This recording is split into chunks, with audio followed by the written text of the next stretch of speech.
Signal gasoline. Let every traffic signal remind you you do go farther with Signal. Yes, you do go farther with Signal.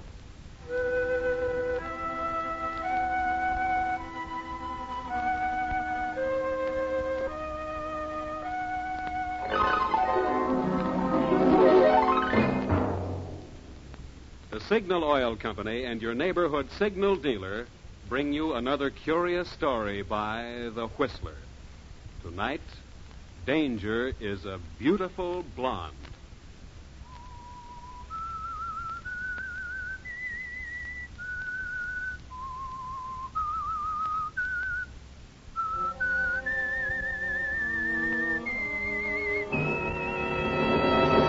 I am the Whistler, and I know many things, for I walk by night. I know many strange tales hidden in the hearts of men and women who have stepped into the shadows. Yes, I know the nameless terrors of which they dare not speak.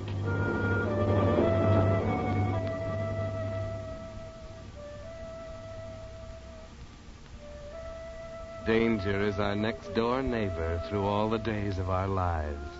And sometimes we meet it in a most casual way. Take, for instance, Van Stevens, young, unmarried, an engineer with a construction company, temporarily employed on a defense job in a small coast city, and bored in his strange surroundings. It started casually that Saturday night after he came out of the movie.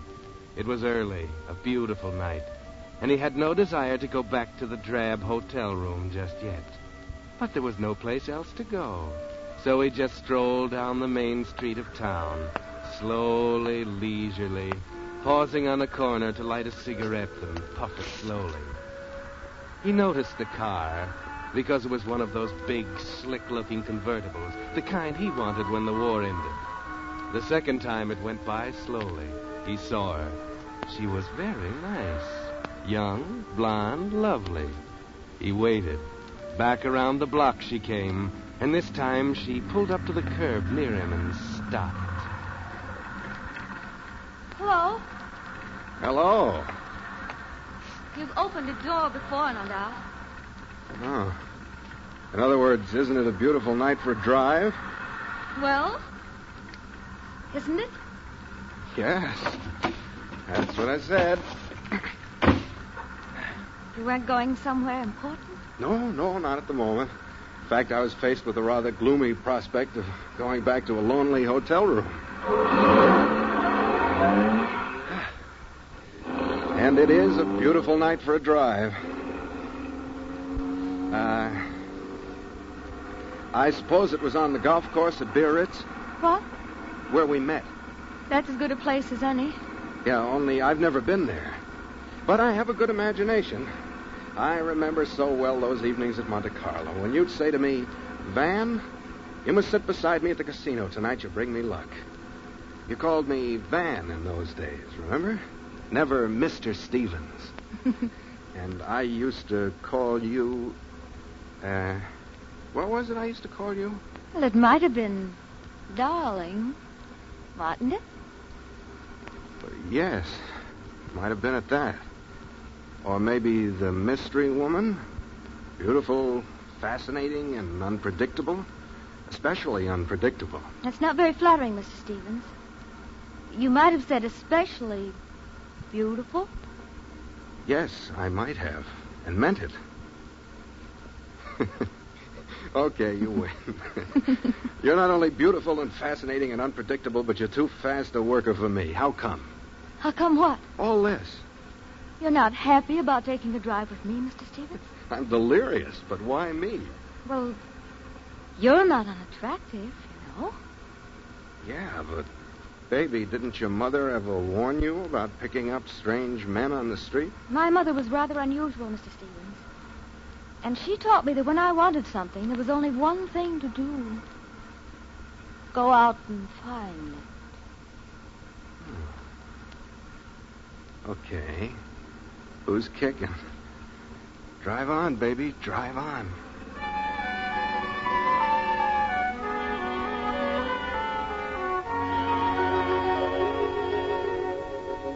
Well, Van, You never know what's going to happen to you on a Saturday night in a strange town, do you? You relax on the upholstered seat of the convertible and watch this blonde young lady as she drives. It's just about too good to be true, especially when she pulls up in front of a beautiful home close to the sea, a regular mansion, and says, Would you like a drink? You're driving. Come on. We'll go in. This is the swankiest roadhouse I ever saw. It's not a roadhouse. I live here. Come on. Inside, it's even more unbelievable. This layout cost $100,000 anyway. There's probably twice that on the walls and art treasures. And as she helps you out of your topcoat van, you say, Not a bad little place to hang a hat. We like it. Probably have 2 or 3 more scattered around the country. No, just a cabin up at Anderson Lake. I gather you're not worrying much about any wolves howling at your door. Not that kind, anyway. Touche. Hey, isn't that a Picasso? Oh, you're interested in art, Mr. Stevens? Oh, at times, yeah. Well, then perhaps you'd like to take a look around. We have some very nice paintings scattered all over the house. You think we can find our way without a guide? There's no one else here, that's what you mean. We have only one servant left, and this is her night off. Cozy, isn't it? Whole place to ourselves. All 50 rooms. Oh, it's not that bad. We'll take a look as soon as we have that drink I promised you. The tour starts. Room after room of rich furnishings. Only you're not thinking so much about the beauty on the walls, but more about the beauty walking beside you. Finally, you're standing in her room and she's saying, I did this one all by myself. I studied interior decoration. Very nice. You're not looking at the room, Mr. Stevens. I don't have to see a beautiful sight. Thank you. May I excuse myself for just a minute? Sure. Take your time.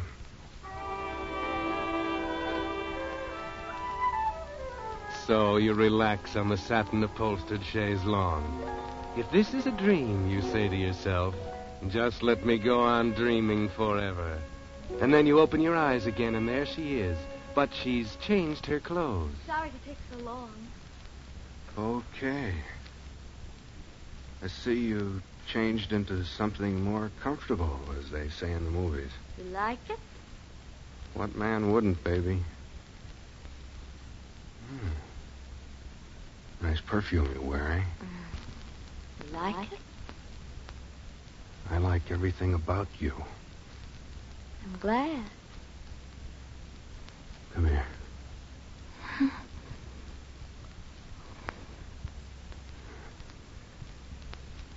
Oh, I like that, too. You're not bad yourself, Mr. Stevens. Don't go away, baby. Well, you do something for me. Anything you ask, baby. Look under the bed over there. Under the bed? Mm-hmm. Okay, I'll play games.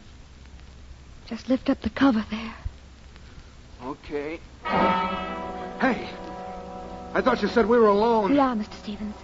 Because you see, the gentleman under the bed is quite dead.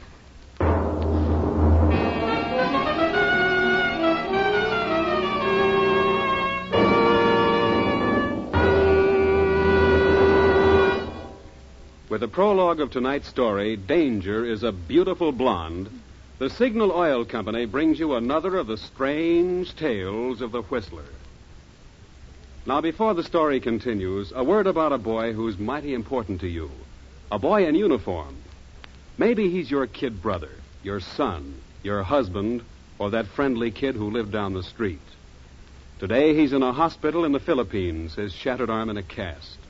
But a Red Cross worker is writing the letter he wants to send home.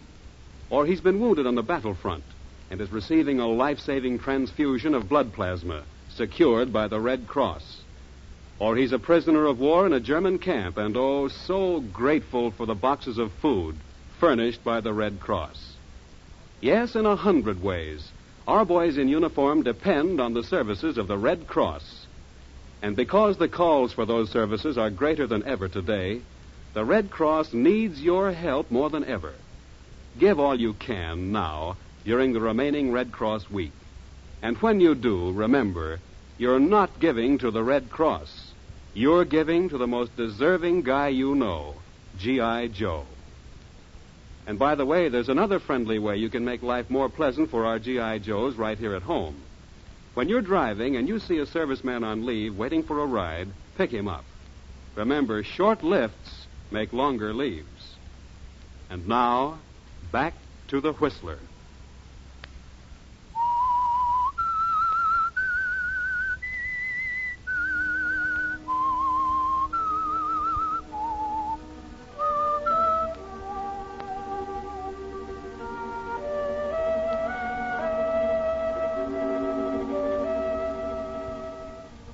Well, Van Stevens, you really got yourself into something, didn't you? And not exactly what you expected. A strange girl picks you up on the street, takes you to her swank home, leads you to expect something romantic, and then shows you a dead man hidden under her bed. And now she's saying to you... All you have to do is help me hide him permanently. You mean you want... The place out in the garden with some newly turned earth wouldn't be noticed. But I'm not much good at digging graves. Oh, baby, you can count me out. I don't know how this guy happens to have a hole in his head, and I'm not asking any questions, but count me out on any part of it. You said you'd do anything for me. Yeah, but I don't go off the deep end for any woman. Oh, no, lady, pardon me, but I'll be seeing you. I think you better wait, Mr. Stevens. Oh. Yeah, I see what you mean. I didn't think there was enough to that outfit you're wearing to hide a gun. I warn you, I know how to use it. How can I doubt it with the evidence staring me in the face? Good. And if you'll just pick up our late departed friend and come with me, I'll show you the place.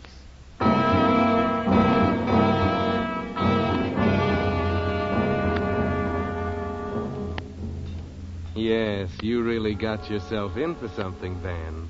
And there's not much you can do about it now. Not with that gun in your back. So you pick up the corpse and carry it downstairs and out into the garden.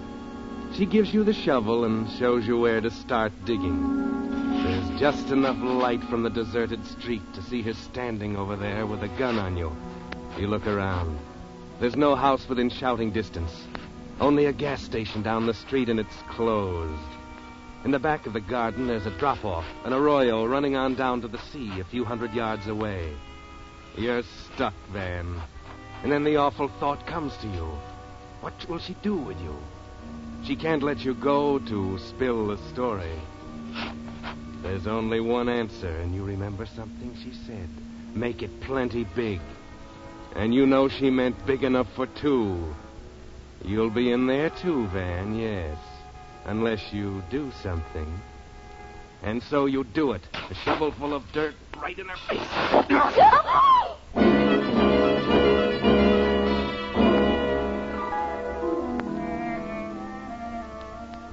Yes, a shovel full of dirt in her face knocked her off her feet, eh, Van? And at the same time you were rolling down the arroyo, through the brush and cactus, over the rocks until you landed at the bottom. Then you take off for the beach running. There are no shots, no footsteps following you. And you're away, free.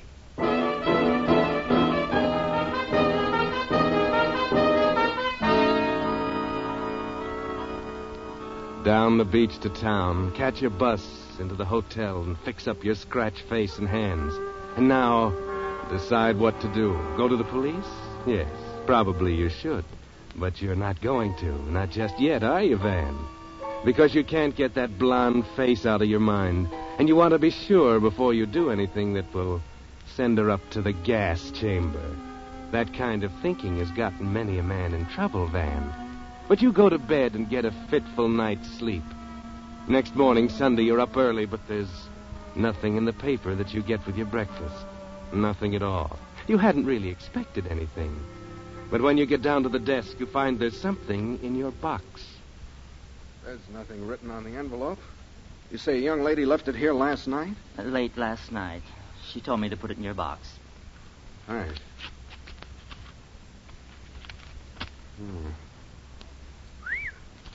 That looks awfully green. Yeah. One crisp $100 bill. And no note? No nothing? No. I wish I knew your secret, Mr. Stevens.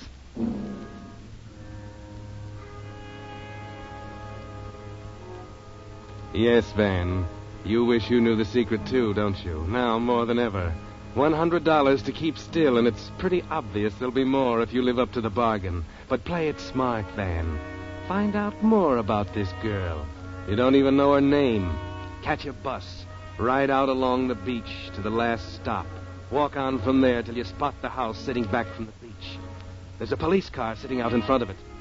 Better stop in at the gas station. Maybe you can find out something there. Hi. What can I do for you? You run out of gas or something? No, I was just walking. I saw there was some kind of excitement around here. Oh, yeah. Lots of it. More than we've had in a long time. They found a body down on the beach this morning. Oh, somebody drowned? Maybe so. But he got a bullet hole through his forehead first. Murder, huh? Mm-hmm. Looks that way. Yeah, the cops been going through the neighborhood with a fine-tooth comb. Well, they don't know who he was? Oh, sure. Everybody knows him. Alfred Hamilton. Snooty young society guy. He lives not far from here. Over in that house? Where? Oh, Ridgely's? No. He used to be over there a lot, but he didn't live there. Well, I noticed there was a police car out in front of that house. Yeah, that's all part of the excitement. Not only is this friend of Ridgely's bumped off, but Doris is missing. Doris? Yeah, Doris Ridgely, old man Ridgely's daughter. That's Ridgely, the art collector, isn't it? Sure. You know, he's about the richest guy in town. Nice old upper. And Doris, his daughter. I remember I've seen her. Blonde. Isn't she good-looking? That ain't the word for that kid. Brother, she's a doll. She's beautiful. Yeah, but rather hard, spoiled. Doris? Nah, why, there ain't a nicer kid in town. Yeah, she's missing, too. Lord, she might even be in the drink herself. Only her car's gone, too. They think she murdered this guy, Hamilton? Oh, how should I know what they think? Only, if you ask me, she couldn't have. She's too regular. When was this guy murdered? Oh, last night. And I can tell you exactly when. 10 minutes to 8 on the nose. Well, how can you be so sure? Because I heard the shot. 'Cause, you know, I didn't think anything of it at the time. But I did notice what time it was because I was just getting ready to close up. Did you tell the police that? Oh, sure. Where'd the shot come from? Oh, how should I know? It was just a noise.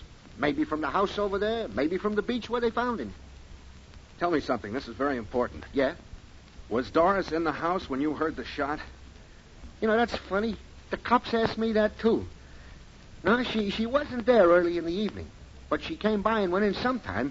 I can't remember whether it was before or after I heard that shot. Like I said, I didn't pay too much attention. You see, it was about the same time. Oh, thanks. Thanks a lot. Hey, who are you anyway? Nobody important. So long. Now, how do you like that? Who do you suppose he was?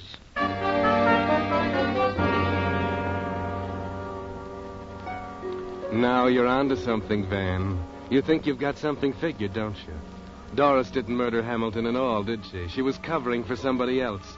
And you've got to find her and bring her back. Why you, Van? Why should you get mixed up? Love, maybe? But anyway, where could she be? The police don't know. How should you... But wait. What was it she said about a cabin in the mountains? Yes, at Anderson Lake. Okay, Van. The bus station can probably tell you how to get to Anderson Lake.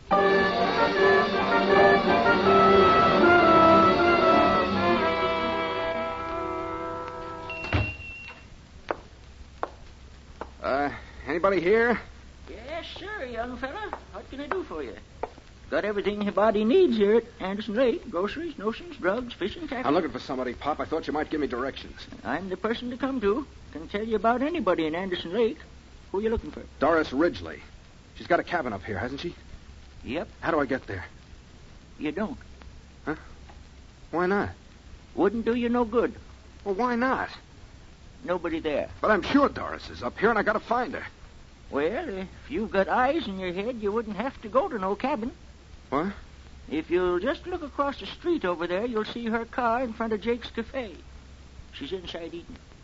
Okay, Pop. Thanks.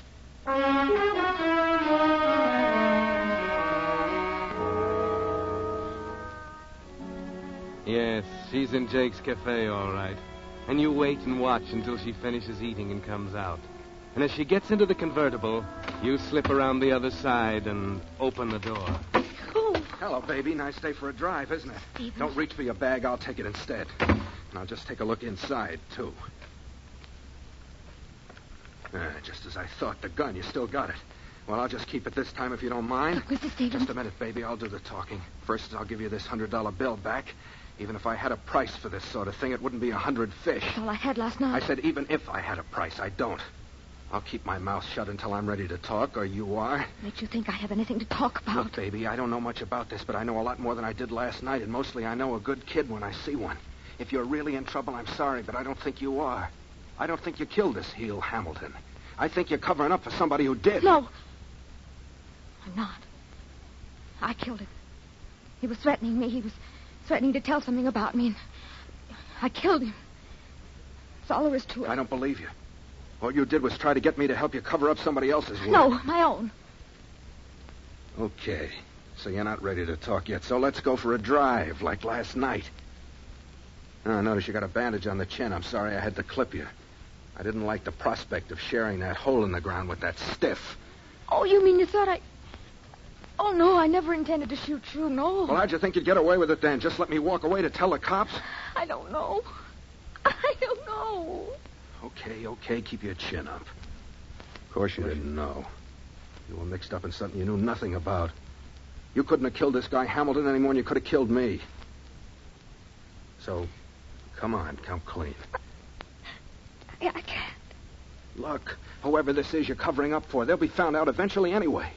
And probably they had good reason for what they did, from what I hear about Hamilton. And the jury will take that into consideration. But now you got to get yourself off the spot. And me, too. We're accessories to the murder now. I know. Why are you doing this? Why did you come here? Come here. Does that answer your question? No talking now. Come on, start driving. We'll be back in town in 2 hours, and we'll settle it all with the police.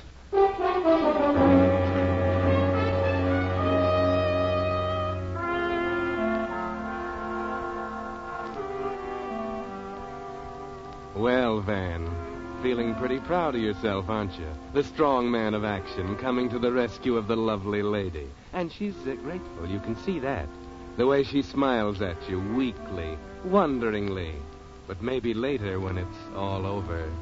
Stop dreaming, Van. You're almost there. You're back in town and driving down one of the main streets toward the police station when suddenly Doris puts on the brakes and you wheel up beside a squad car. Hey, what's wrong, baby? Not a squad car. We want to go to the police station. What are you doing? Officers! Yes, ma'am? Arrest this man. He's wanted for murder. Be careful. He's got a gun.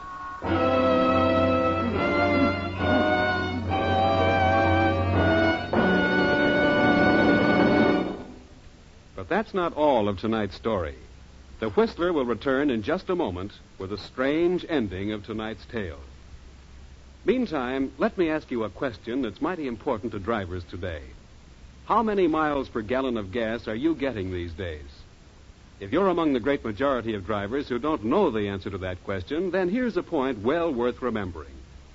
For years, more and more Western drivers who keep close track of their gasoline mileage have been switching to Signal, the famous Go Farther gasoline.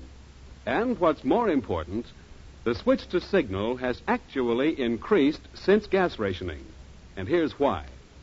Although certain gasoline ingredients have gone to war, Signal's standard of quality still guarantees you the very finest gasoline that can be made today. And Signal still places the emphasis on mileage. Naturally, no company can promise you all the flashing performance you found in pre-war gasoline. And we can only hint at the brilliantly improved Signal gasoline you'll be able to buy after victory is won. But what you're interested in today is getting the most possible miles from every ration coupon. And for that job, you'll find Signal Go Farther gasoline your best buy today. And now, back to the Whistler.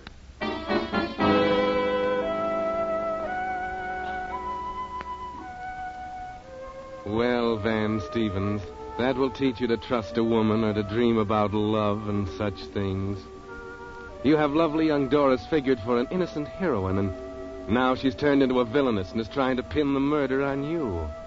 At the police station, you're both up in front of the chief of the Homicide Bureau, and you can hardly believe your ears. Yes, they were both at my house last night.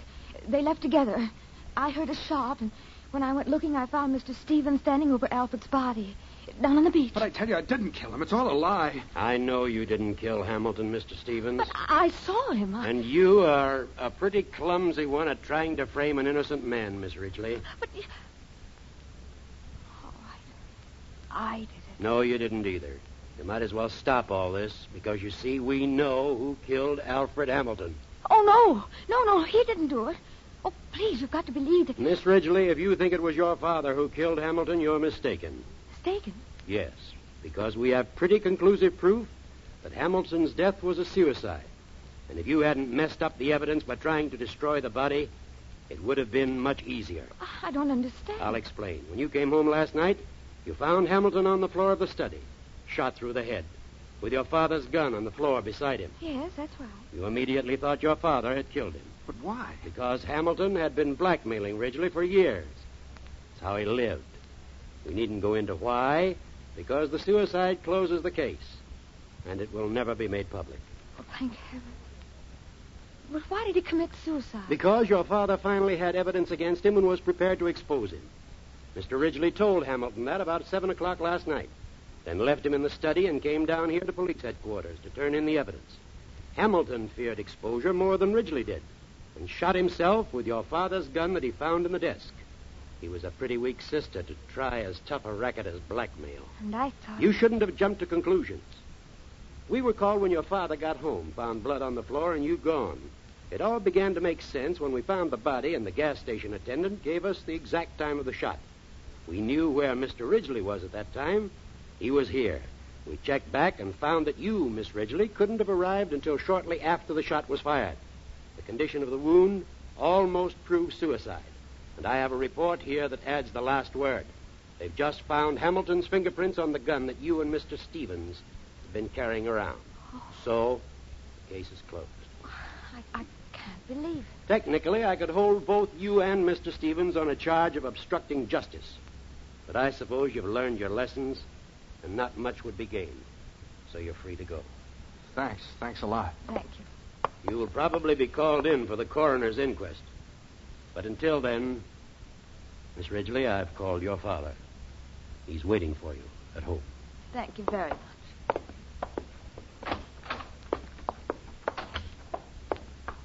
Well, baby, it was nice. Oh, Mr. Stevens, I owe you an apology. Maybe now we could have that drink together. Look, baby, you're a nice kid. You're beautiful, fascinating, all those things, especially beautiful. But, baby, if you ever see me walking down the street, just go on by, please.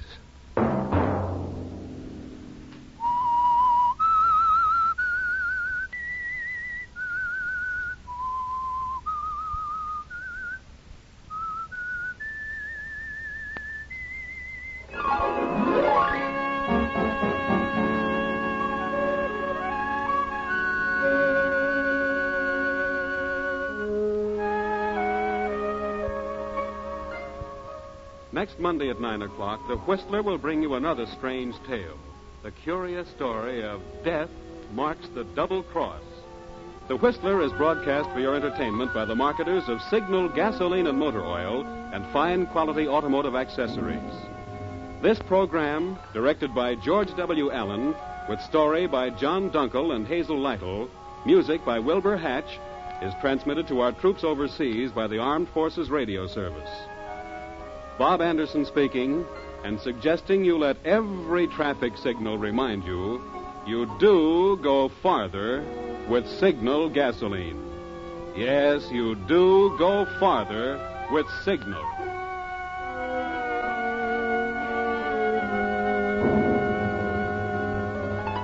This is CBS, the Columbia Broadcasting System.